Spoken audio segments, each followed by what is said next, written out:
occupying till he comes at Southwest Prophecy Ministries. Today, Dr. David Schnitker and Carol Rushton visit with prophecy expert Bill Salus. Bill knows and understands the relevance of current Mideast events. His knowledge is presented in a book and DVD that we're making available. It's titled The Now Prophecies, and we'll tell you how to get them later in the broadcast. But let's not take any more of Dr. Schnitker's and Bill Salus' time as we join them for today's broadcast. It's an honor to have Bill Salus back on the broadcast today to continue discussing his latest book and DVD entitled The Now Prophecies. I'm joined on the broadcast today by Carol Rushton, our Vice President of Social Media. Carol is very knowledgeable regarding Middle Eastern affairs, having lived in Jerusalem for 8 years. I was honored to do some broadcasts with Bill Salus when I was at Southwest Radio Church. And when I heard he was going to be in town, I could not pass up another opportunity to do more broadcasts with Bill regarding his latest project. Well, Bill, welcome back to our show today. It's good to be back. A lot more to talk about. Well, we had a very interesting program last week, and we're going to try to just press on. So many things to talk about and so little time. One of the things that I brought up at the end of the broadcast but didn't have time to deal with adequately has to do with the subject of America in prophecy. This is a common question that American Christians ask. Does America show up in Bible prophecy, and in what role? So I'm going to turn you loose with that little question. Okay, absolutely. I know that a lot of people are very, very concerned, and rightfully so, about the direction America's in right now. Spiritually, there's a lot of concerns. We've crossed every dangerous biblical boundary that when nations or empires in the past have crossed them, they neither digressed back from them, but were judged and sometimes destroyed for them. And so we're concerned, since we've crossed those bridges, that we need to be a little careful of our country. Is there any more hope? Will we have a repentance forward or a revival or anything like that? But one of the ways we can kind of look to that to see if we are what our future could be is we can look to the Bible to see if we're in the Bible. Now, some people have written books about this, and they've generally concluded it's difficult to find America in the Bible, which, for one, right out the bat, that's interesting, because we're the greatest superpower that ever lived.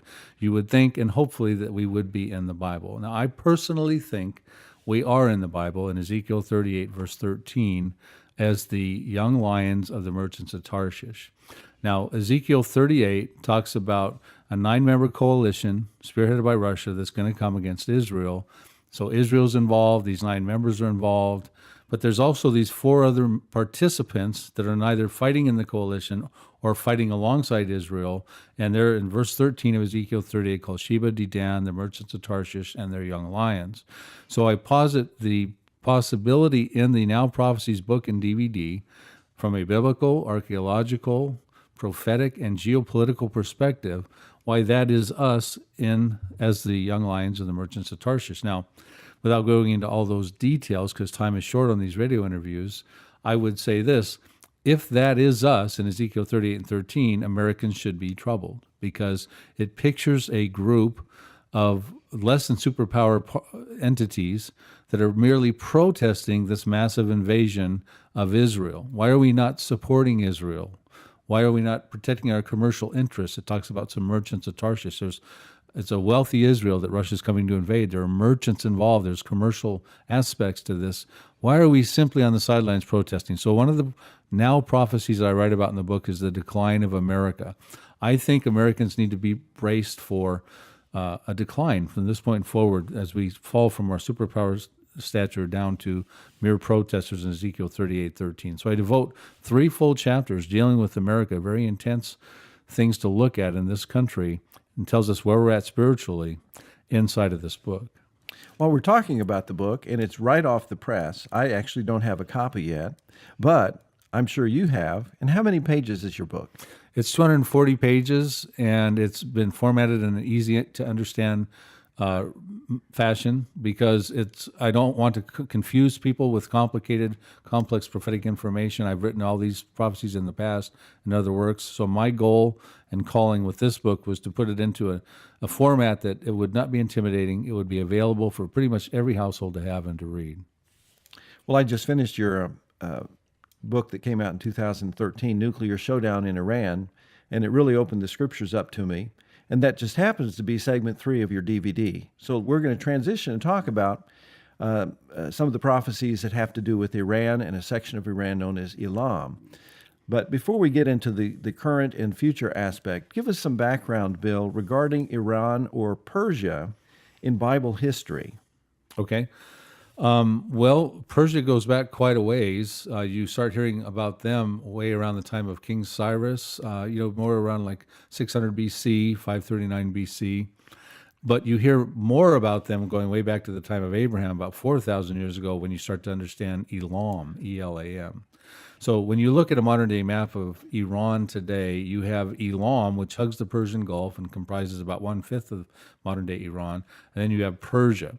Now, Persia used to be, the Medes and some different names, but basically we know Iran goes way back with a history about 4,000 years ago. We find out in Isaiah 22 that they were expert archers. We find out in Genesis 14 that they were warmongers when Abraham had to go rescue Lot. King Chedorlaomer of the Elamites was involved in the kings that had been in those wars back then. So they do have quite a history, but they have quite a future in Bible prophecy. They've got double jeopardy they need to be concerned about. So it's very important to keep our eye on what the Bible says about Iran today. I remember when the Iranian Revolution took place in 1979. To be honest, it wasn't even on my radar screen. But then, of course, when the Iranian Revolution took place and 52, I think, of American citizens were held hostage for over 400 days, America's attention was riveted on Iran. So, Bill, bring us up to date with what Iran has been, particularly since the Iranian Revolution that took place in 1979, and really kind of a general way how that has affected the country. Well, Iran is being ruled by a ruthless Islamic repressive regime. They are Shiites. In Elam, you have two factions, Sunnis and Shiites. I would say, probably to put a picture on it for your listeners, imagine if ISIS controlled all of Syria or all of Jordan, okay? Now, they're not Shiites, but they're radical terrorists. They're beheading Christians, they're beheading people, they're raping. I mean, they are forcing their ruthless Islamic law, and they want to establish what's called a caliphate. Well, so does Iran. They want to establish a government ruled by Sharia law, Islamic law. So but they're not just branded as a terrorist group. They are actually a sovereign country ruled by this Islamic regime. And they have repressed their people. They hate Israel. They're working on building a nuclear weapon. That's why we've had to deal with these nuclear negotiations. They are very problematic. Israel believes they're their number one existential threat as a country. We've got to really keep an eye on them. They are a big player in the Middle East theater right now. Well, we're going to move that forward and bring a biblical perspective as Carol asked some questions about Iran in Bible prophecy. Yes, I was particularly interested in your perspective on Iran and Elam and the prophecies that fit in with that particular section of the world. Now, according to Ezekiel 38 and Jeremiah 49, the Lord doesn't really have many good things to say about Elam and its future. And you're one of the few who have examined this prophecy in depth in Jeremiah 49, 34 through 39. Why do you believe that the fulfillment of this prophecy is so close today? Okay, well, you're right. There's two very important things to look at when you talk about the future of Iran and Bible prophecy. And most of your listeners who have studied prophecy for a while, they're probably familiar with Ezekiel 38, and that's where Iran is listed as Persia in verse 5. And that invasion ends up with serious trouble as the Lord stops that, and there's nothing good said about Persia in the future. There's nothing talking about them being restored as a people or a remnant of them coming to faith or anything like that. So from that perspective, the future of Iran looks very grim because they will be involved in that major war, and they will be stopped and they will be destroyed.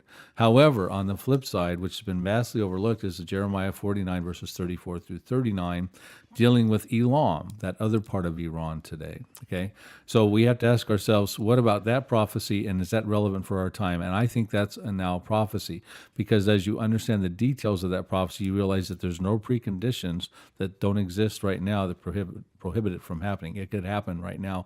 Matter of fact, I think it'll be the next Bible prophecy to find fulfillment. So what it says in a nutshell, it's only 6 verses, but very descriptive. It says that a time is going to come, and this was written around 596 BC by Jeremiah, actually written before Ezekiel wrote Ezekiel 38, about maybe a decade before. And what he says, a time is going to come when the Lord is going to be fiercely angry with the leadership of Iran, because he says he's going to destroy from there the kings and the princes, and you would not destroy good leadership. And we find out why he's fiercely angry. He's fiercely angry because they want to launch something lethal somewhere. Because he says he's going to break their bow at the foremost of their might, and that will prevent them from launching something lethal somewhere. Since this prophecy has not found fulfillment, and I pointed out in the book you were talking about, David, Nuclear Showdown in Iran, we have to look at it as an unfulfilled prophecy. And could it be a now prophecy? Could it be something to watch for right now? Well, the destruction of the bow, so they can't launch something lethal somewhere, leads to a disaster, we're told in the prophecy. Matter of fact, the affected indigenous population in Elam, which is, by the way, where their Bashar nuclear reactor is, and they're contracted to build some more there with Russia, now that there's this nuclear deal, is a nuclear disaster zone there. It's 3 seismic tectonic plates are underneath this facility. It is loaded with Russian fuel rods. Anyway, the point being is that there's going to be a disaster, as the indigenous population has said that they're going to flee into all the nations of the world. It's going to be probably a nuclear episode. It would not surprise me that if that wouldn't happen now, that would be the result. Studies have been done in the area, and a major earthquake or strike on that facility could create a nuclear disaster, a humanitarian crisis. So that's more bad news for Iran. However, there's 2 verses at the end of Jeremiah 49 that are actually very good news for Iran. And it says that the Lord will set his throne up in Elam, and that he will bring back the captives. He will restore their fortunes. So there will be actually a remnant of Iranians who will actually come back and go into the Messianic kingdom with the Lord. However, right now, you might be surprised to know that Iran has the fastest growing evangelical population in the world. Dreams, miracles, visions, and healings are taking place over there, and many of these people are having even personal encounters with the Lord, and they are coming to Jesus Christ. It's an amazing phenomenon, one I point to as an inspiration to us Christians over here in America to realize, listen, the Lord is busy with supernatural evangelism right now, bringing people into his kingdom because he wishes that none would perish, even in the midst of the most repressive situations, places where missionaries could scarcely get into, and Jonah certainly wouldn't even want to go. The Lord's taking matters into his own hands. Well, that is really fascinating. I really appreciated you bringing some of the stories of the Iranian Christians to light in your DVD, especially some of them that were in the most horrible situations, and God just miraculously healed them. I think what is going on in Iran is really fascinating, because you have this dichotomy. On the one hand, you have the ayatollahs and the mullahs who are ruling Iran with an iron fist, and there's no freedom to do anything, and yet the gospel is breaking out in Iran in the midst of this severe persecution, severe oppression. And I think it's not something that American Christians would really know about today. Right. Allah is losing his Akbar, his claim to be the greatest God. And this is happening right now, and it's going to happen continually from this point forward. He is not able to stop the supernatural phenomena that the Lord is acting, the one true God of the Bible, through dreams, visions, healings, miracles. He's not being able to prevent that and keep these Muslim converts to stay Muslims. They're turning to Christianity in multitudes. Also, there's going to be Muslim wars coming in Psalm 83. These are predominantly Muslim countries. They're going to take a shellacking. That's going to make Islam look like an embarrassment. The populations in Ezekiel 38 are predominantly Muslim, apart from Russia. They're going to get defeated. So a next prophecy, not a now prophecy, is the decline of Islam. So we are already seeing that start to happen. We're told in Zephaniah chapter 2, I think it's around verse 10 and 11, it says that the Lord will famish all the gods of the earth, and everyone from all the shores of the nations will worship the Lord. And we know that will happen in the Messianic kingdom, and therefore the famishing and elimination of all the false gods has to happen prior, and we're starting to see that happen right now. I have one more question to ask, and you talked a little bit about this before, according to the prophecy in Jeremiah 49. Could you go into a little bit more detail on how this prophecy fits into a modern-day Iran's military and nuclear program? Right. Well, this is the issue. Okay, if we're talking about breaking the bow at the foremost of their might, I look at that as two aspects. Okay, one is they've got to have launching capabilities. That's what a bow does, right? Well, right now, Iran is working on an ICBM program that's very advanced, intercontinental ballistic missiles. And the only purpose for an ICBM is to carry a weapon of mass destruction in its warhead. And so they are developing not only that, but they also have a nuclear program that, of course, everybody's concerned about. And that's why they've tried to negotiate, well, they did negotiate this nuclear deal in July of 2015. So we're looking at a probably nuclear scenario in this prophecy with Iran, who is now going unrestricted, building an advanced weapons system of missile delivery capabilities. And so I think what the Lord is basically going to do is prevent them from being able to launch those ICBMs. And when you talk about the foremost of their might, well, today that would probably be their nuclear program. I mean, what is more mighty than having a nuclear weapon? So it may very well be that that's what is being spoken about there. And remember, the thing that's driving Bible prophecy right now, that's going to trump everything, and it's the theme of the Now Prophecies book, is that a time is going to come in the very near future in the Ezekiel 38 episode where the Lord is going to let the whole world know He's the one true God. He's going to silence His critics. He's going to put an end to the dispute as to whether Israel has any right to exist in that land. He's going to show people it's not occupied territory. He's going to shoot replacement theology in the foot. He's going to uphold His holy name through His people, Israel, in Ezekiel 39:7. So if Iran wants to come around and wipe Israel off the map with ICBMs and nuclear warheads, the Lord cannot allow that to happen. Otherwise, He would experience utter humiliation as the God of the Bible. So who's going to win that war? I'll tell you right now, God will stop Iran, and He's fiercely angry with Iran right now. And the problem I've got with this country in America right now is we've got a president who favors this deal. And whenever a president is out of line with God, the people suffer. So we need to let people know in America right now that God is angry with Iran, and He's not, in my estimation, not excited about this deal at all with Iran, this nuclear deal. So Iran, in my estimation, is in serious trouble, and this is one of the prophecies that I'm looking to find fulfillment. We're talking today with Bill Salus regarding his brand new book and DVD entitled The Now Prophecies. I think we touched on this a little bit, but I don't want to assume your answer. Why do you think, Bill, that God is withholding judgment on Elam or Iran as a whole presently? We have these wicked leaders, persecution of Christians, hatred against Israel, all these human rights violations, but yet God has, to this point, withheld the kind of judgment that is described in Jeremiah 49. Well, I've got a one-line answer for you on that, and I'll tell you what that is and how I came up with this. I, as you know, have been studying these prophecies, Iran, Syria, Psalm 83, Damascus, for quite some time. And I realized that we also have foreign policy in place with the Lord in Genesis 12 that says, whoever blesses Israel will be blessed. That's talking about Abraham, but that goes on through the descendants onto Israel. And summed up in that covenant that God made is the plan of redemption for man, the Abrahamic covenant. And He said, I will curse those who curse you.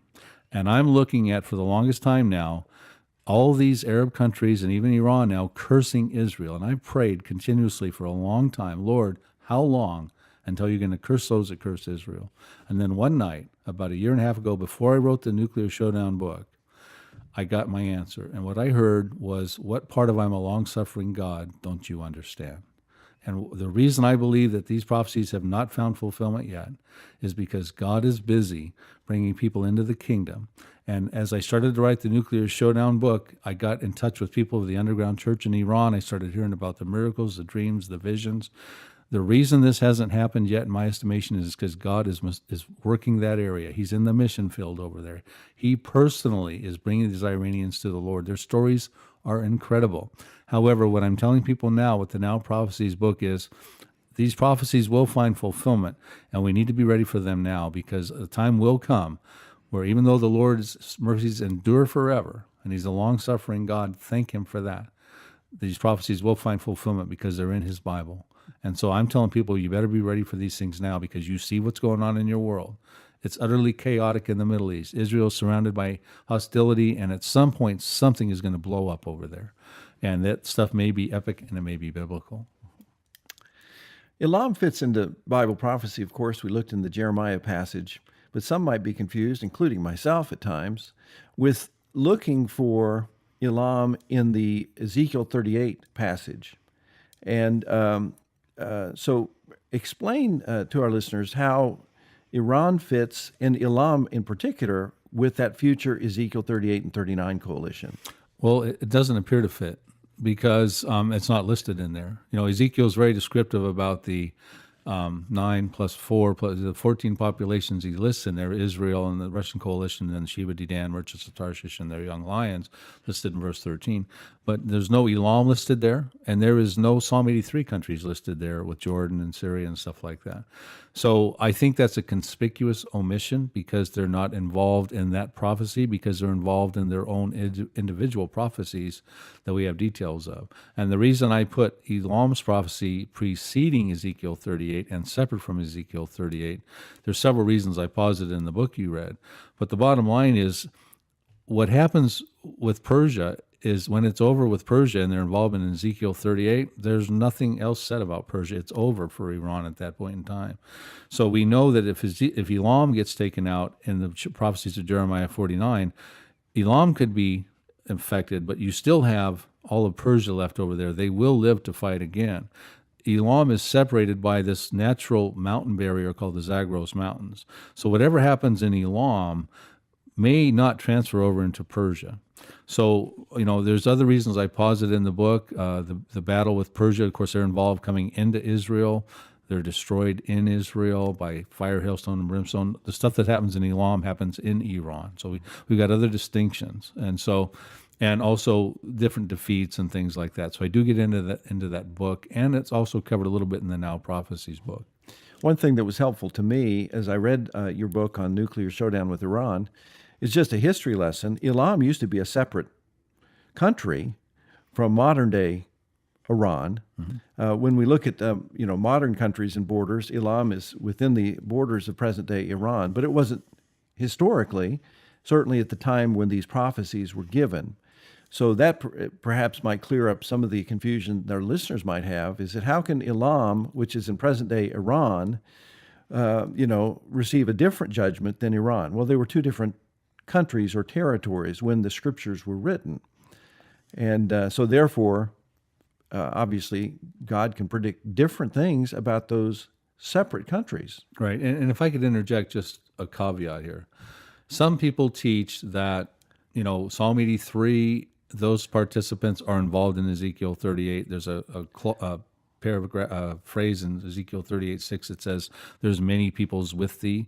So they kind of lump people and troops into that area. It's not specified, so I don't like to do that. Mm-hmm. Elam could fit in there. Maybe Elam is involved in Ezekiel 38.